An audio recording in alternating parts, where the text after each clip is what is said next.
But what's interesting about top producers, and again, we have looked at top producers really since 99, so we go back quite a long way in this research, and we find the top producers are motivated typically by two things, and it's not money. The first is that top producers typically are very much motivated by developing expertise. And the second issue is obviously these are achievement individuals. Let's talk a little bit about what achievement means. These are competitive people. As we well know, and part of one of the predictive personality traits is this high self-reliance that translates into a motivator of being achievement-orientated. So that is why when you look at the performance of a top producer, they really exceed whatever the company has as a standard, and they themselves have their own standard. So that's very reflective and very typical of what you would see in a top producer as a motivator. But the other thing that's very much as important, and we see this all the time with people that have taken the assessment, is that developing expertise is a high motivator for top originators. Let me talk a little bit about what that means. Developing expertise is all about, they have a model that they have built. Again, getting their business model better is really one of their drivers. That's why when you're doing training or you're investing in training, it's really worthwhile to have the type of training that's going to appeal to your high achievers, because these people love this. So again, when you're looking at what are the motivators for an originator, and top producers in particular, it typically will dovetail into the two issues. And again, it's not money. So it's all about developing an expertise and achievement. So when you look at, in the big picture, taking the motivators, how do they translate into practices? Well, McKinsey, which is a well-known consulting firm, they've shown that there's 5 practices that drive people to or away from a company. They are as simple as praise and attention to training. So let's look at them. What McKinsey has shown through their research is that praise from one's direct manager is critical for the person to feel cared. Likewise, getting attention from leaders is another issue that is critical for keeping an employee and retaining that. So the direct manager is the feedback person, and likewise the attention from top leaders is also a critical part for what satisfies the motivations of people. The chances to join a fast-track program, are you doing new things? In other words, issues where instead of just rolling it out, get the input from these individuals.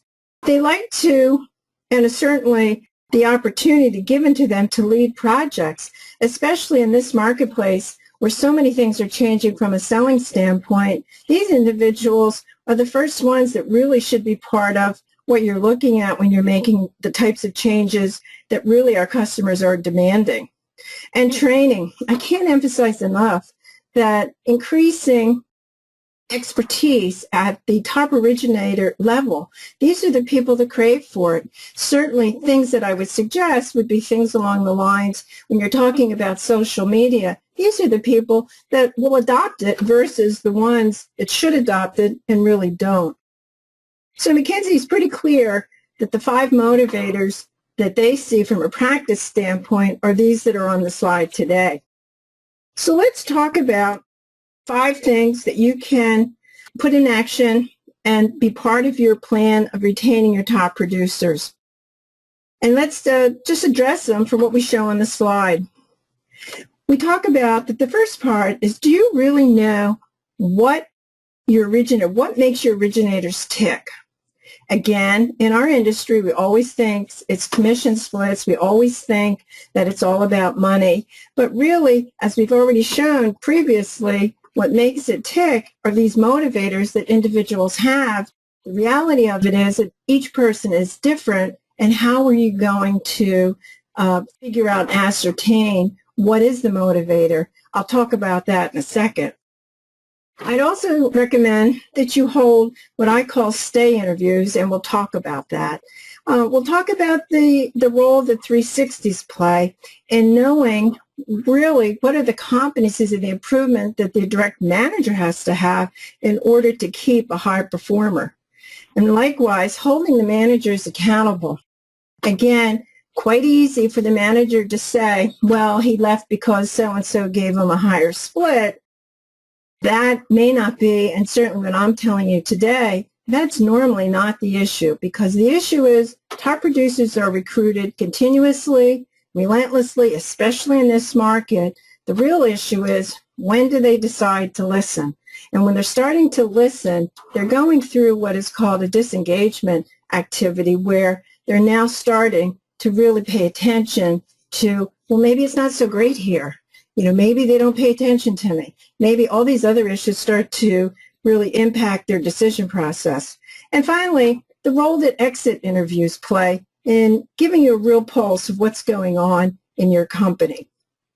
I've had many people that are top producers that have been part of our different studies, and I got to tell you that many times, and just recently, a few weeks ago, I had a top producer who called and said that he was leaving to go to another company, and he was telling the tale about what was his former company. They all of a sudden were trying to keep him, and of course, from his viewpoint, it was way too late, that he had already come to some conclusion. And from his viewpoint, what he said is they tried to retain me when they should have tried really a long time ago,